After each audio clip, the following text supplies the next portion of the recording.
អាស្រូវណាស់ទាំងក្មេងទាំងចាំងច្រើនណាស់មានហូហែ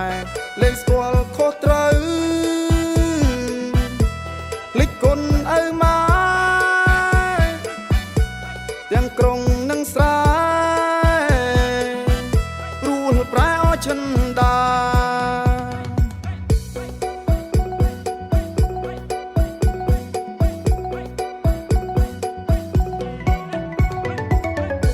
ខ្សែគប់បាបប្រមិតពិតអន្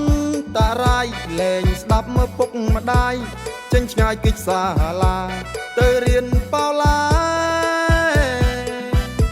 មិនប្រឹងសិក្សា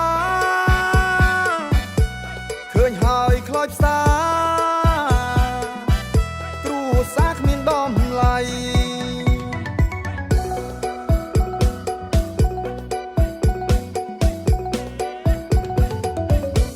តាមញៀនពងវក់ស្មារតីតាមញៀនពងវក់ស្មារតីគុំចង់សាប់លក់វាអីនំតែរិញរៃទុកភ័យអាត្មានំតែរិញរៃទុកភ័យអាត្មា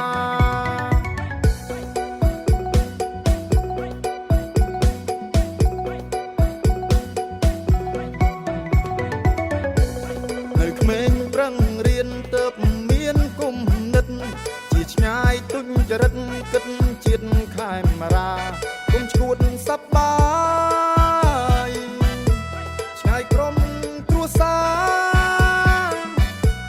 គុំព្រោះតែស្រាលោឡាជេឆ្លួង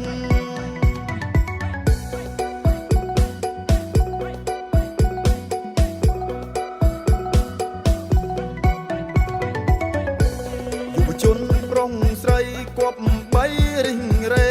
សម្បត្តិទ្រព្យគេខ្មែរត្រូវសងគ្រោះជាតិនឹងសុខសាន្តបានល្បីគេឈ្មោះជាឆ្ងាយរឿងឆ្លោះព្រោះយើងជាកូនខ្មែរ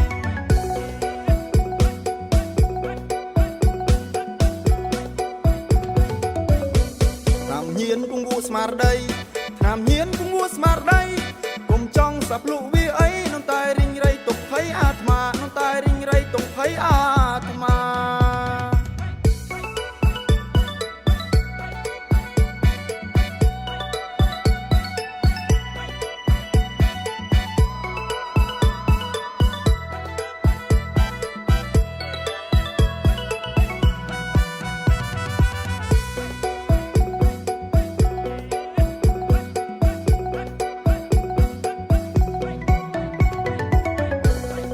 ក្មេងប្រឹងរៀនទៅមានគុំនិតជាឆ្ងាយទុញចរិតគិតជាតិខែមរាគុំឈួតសប្បា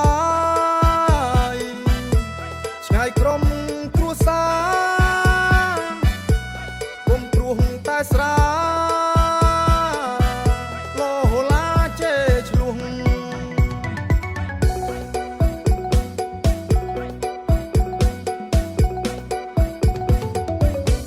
តាមញៀនពងវក់ស្មារតីតាមញៀនពងវក់ស្មារតីគុំចង់សាប់លក់វាអីនំតែ